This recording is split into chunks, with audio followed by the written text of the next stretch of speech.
আসসালামু আলাইকুম বন্ধুরা। এইমাত্র ডিউটি শেষ করে রাত বাজে 1টা, এখন যাচ্ছি বাইরে খাবার আনার জন্য। তো 3 বন্ধু রুমে রয়েছে, তো আমি যাচ্ছি হোটেল থেকে এখন নিচে যাব। নিচে যে একটা পাকিস্তানি হোটেল আছে, এখানে তন্দুর রুটি বেচে আর সবজি, সেটা আনবো, আইনে এখন তারপরে খাবো। আসলে প্রবাসী জীবনটাই এরকম, কিছু করার নাই। প্রবাসে আসে মানুষ কষ্ট করার জন্যই, তো আসলে মানুষ কি করবে বলেন।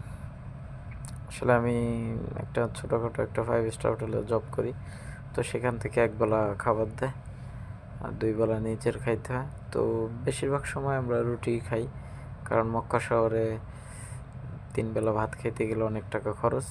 তো একটা সবজি আর 4টে রুটি 10 টাকা নেয়। তো 4 বন্ধু মিলে খাই। তো এটা খাই, এখন রাত্রে ঘুমাবো। তো সবাই দোয়া করবেন, ইনশাল্লাহ আমরা যেন সুস্থ সবল থাকতে পারি, সকল প্রবাসী যেন ভালো থাকতে পারে, এই দোয়াই করি। আসলে প্রবাসের জীবনটাই কষ্টের।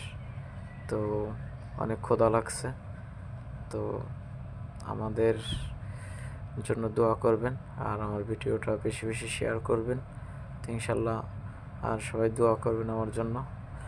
তো ইনশাল্লাহ অনেক পেটে অনেক ক্ষুধা, চাও চাও করতেছো। তো ইনশাল্লাহ এখন খাইতেছি। সবাই ভালো থাকবেন এবং সুস্থ থাকবেন। ওকে, আল্লাহ হাফেজ, পরে আবার কথা হবে।